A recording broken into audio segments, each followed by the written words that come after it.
Greetings all, Frog here. Let's play some GeoGuessr in stunning 1080p.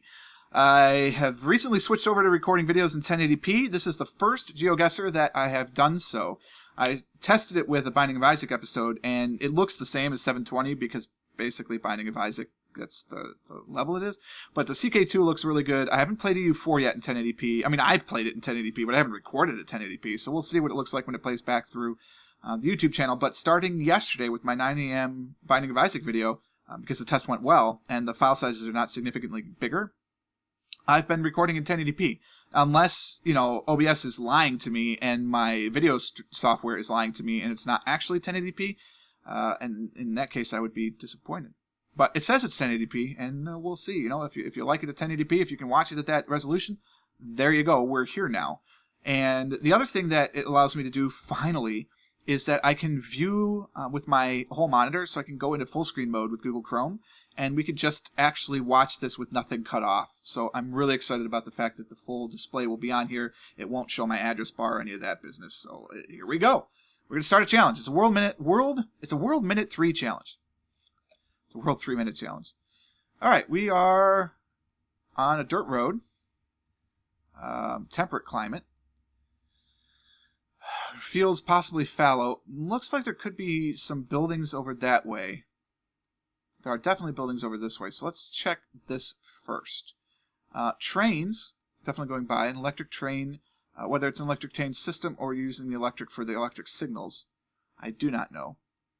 It doesn't look like there would be enough to actually run power on that, but there could be. All right. Time to get out my handy sheet. I remember that's an L. So that's I'm starting to learn. Lesnoi? I feel like that's what Lesnoi. Probably. Yeah, so Lesnoi. So it's Cyrillic, of course. You know, that's what we got to get used to, because that's how it's going to happen. There's a bigger sign. Do you say anything that helps me out? Like Oblast. Let's see. Borit. Yeah, because the P is B. Oh, P is R. Aftodoroid. Okay. That's the same word that I had before. That's V. No, that's the actual B. Bornsovo. Okay. Right. Sure. It's kind of hard to read this sign for me. I don't know how it is for you. It's yeah. Just the sun beat hitting off of it makes it tougher for me to try and read what this says. But there you go. That's stunning 1080p.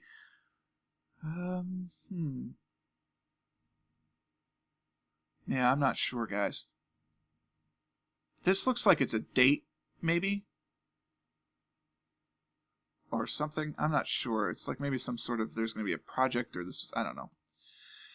It's Russian. I got 51 seconds left. All I've got to go on is Lesnoi.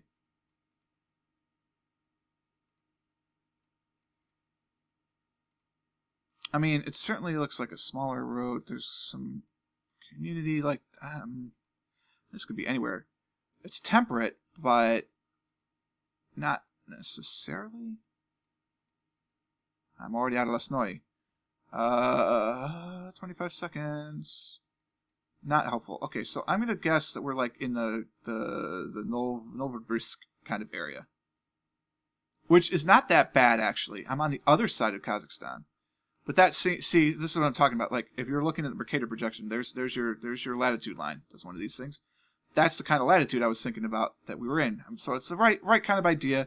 It's just Russia. I mean, what are you gonna do? I think I saw that word actually. Mostly Umovo. So there you go. Hey, there it is. Lesnoi. Yeah. All right. Hey, whatever. 2,000 points in Russia when you're in that part of Russia. That's a pretty good score. I'm sort of happy with that. All right. I've got a single white dashed line in the middle. It doesn't look like there are any things on the outside. No indication yet if we're on the right or the left. However, that looks to be the back of the sign. That looks to be the front of the sign. So it sort of looks like we're on the left side of the road. That case, looking around, seeing that the total number of mountain around me, or at least large hill, I'm going to say we're in South Africa. Now, nothing yet tells me one way or the other. Hopefully this lorry coming up will... Oh, no. All right, well, I mean, that's what happens, right? The camera, it's just recording a different day, so I lose the clue that was the truck, and we'll just have to see what we can do. See, we're coming back and forth between this date, filling in the holes, filling in the gaps. But they were driving on the left-hand side, so at least that justifies that decision. They are driving on the left. So, again, I'm feeling somewhere in South Africa. There's no rhyme or reason to that. It feels that way.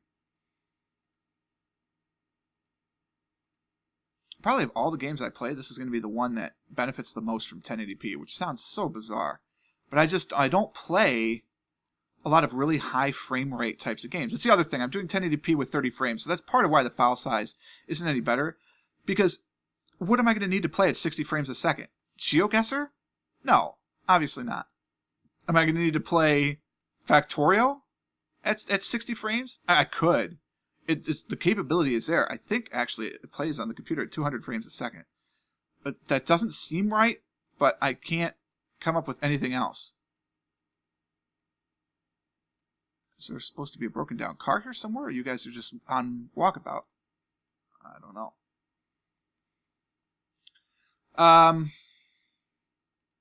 So Factorio doesn't really need it.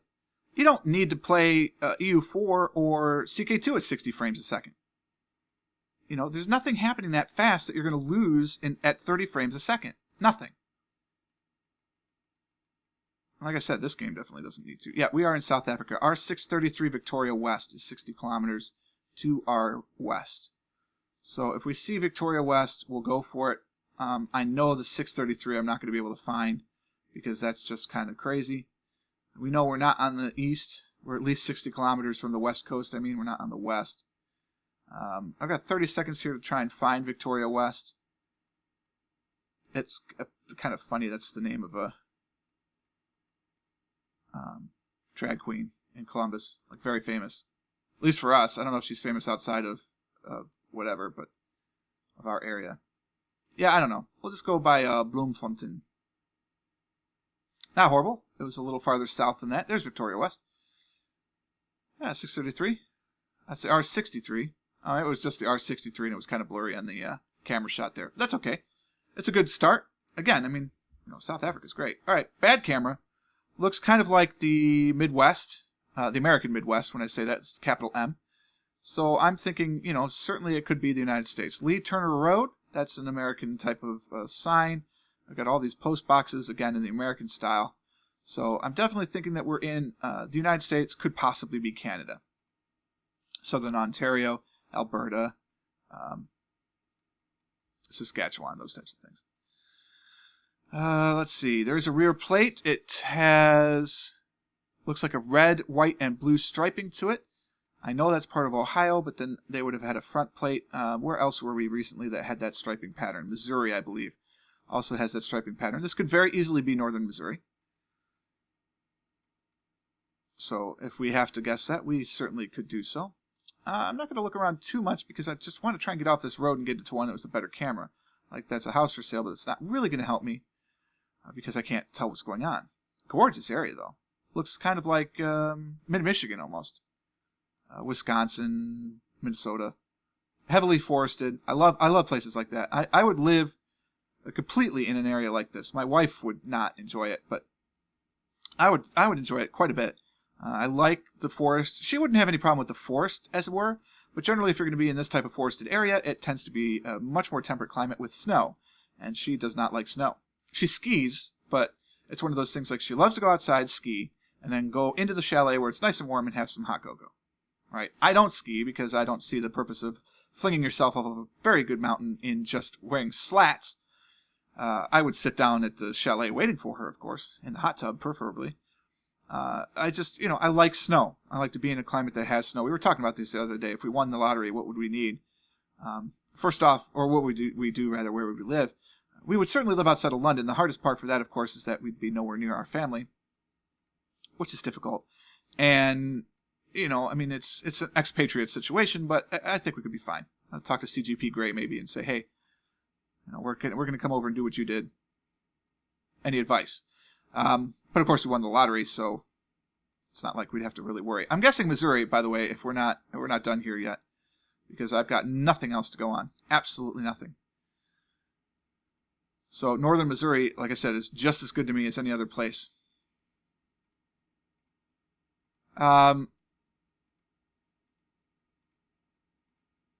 we were talking about that. So where we live, London is, of course, a nice place. There's not a lot of snow in London. They get some, but much more in the northern country than they do in the southern, around London. So that would be a possibility. But then we said, okay, if we want to live closer to the family, we want to live in the United States, where would you want to live? And, of course, she wants to live somewhere down south where it's warm.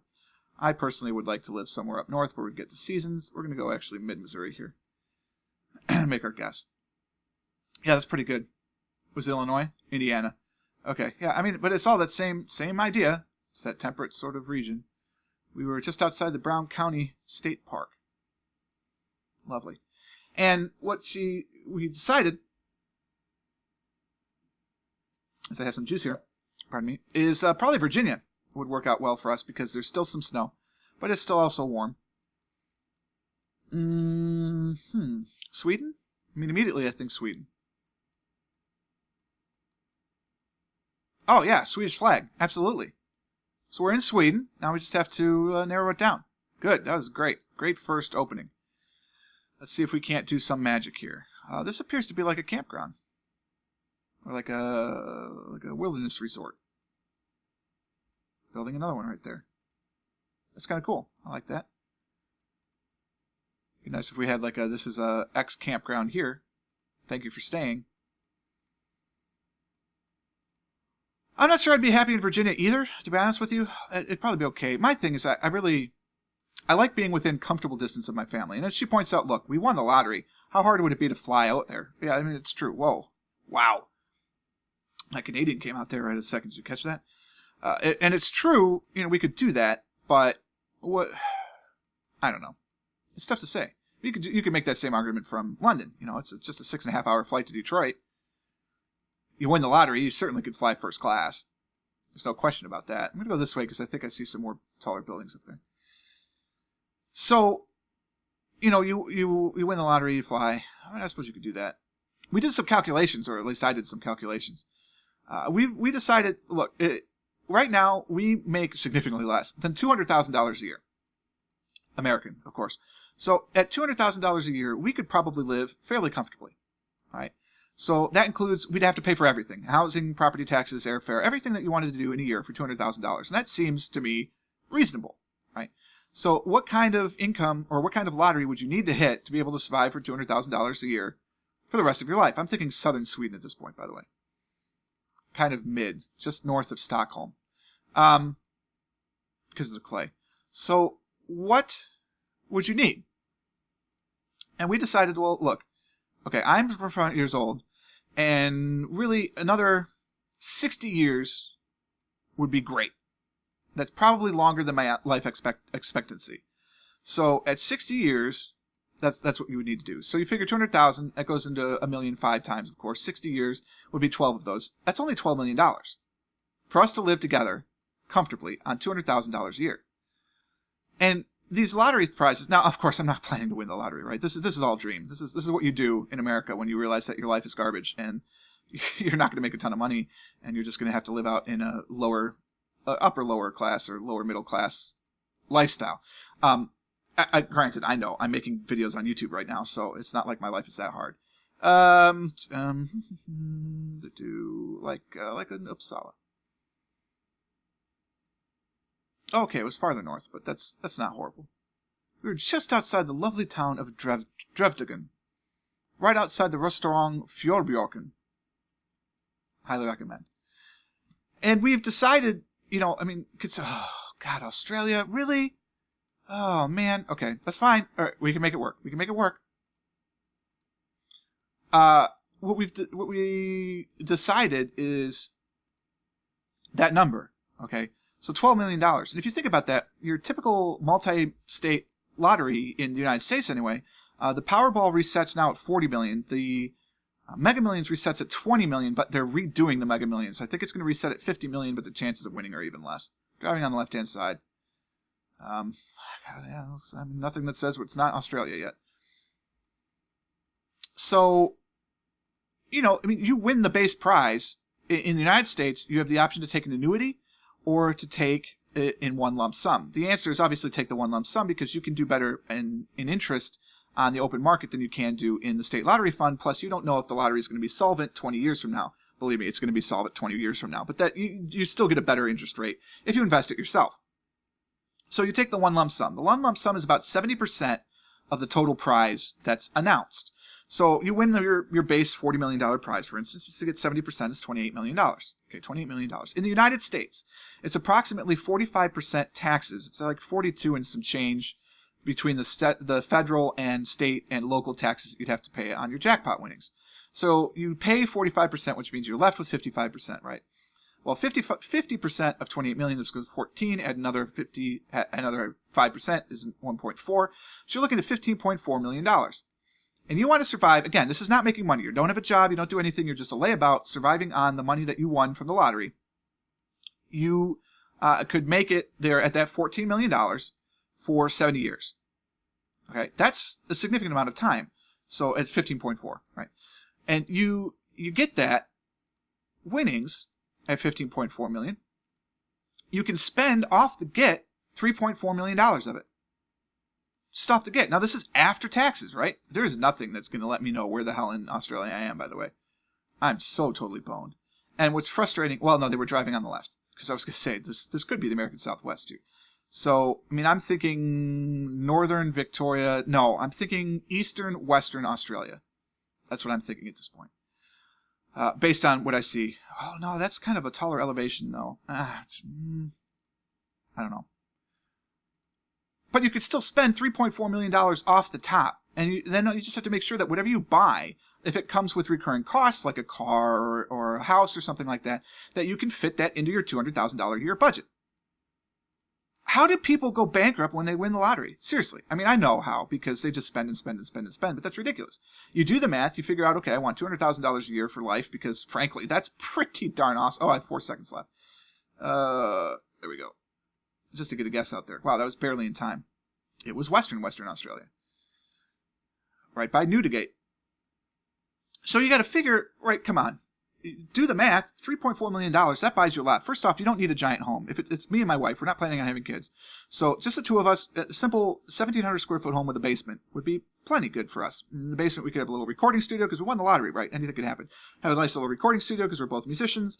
And, and I could record YouTube videos all day, or I could actually have a job, because I don't mind my job, actually. I kind of like my job. So I could work and do all that business. And look, $3.4 million.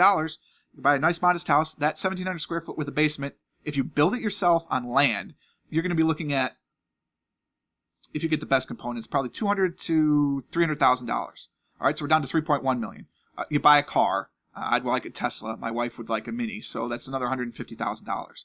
So now we're down to $2.9 million. We're done. I mean, what else do we spend the $2.9 million on?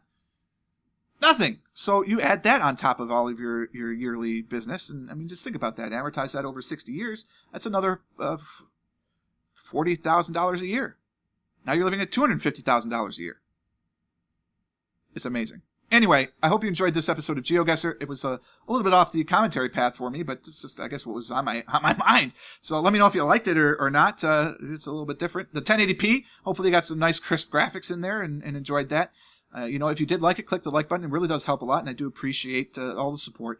If you would like to, please consider subscribing to the channel. That'll keep you updated everything as it happens here.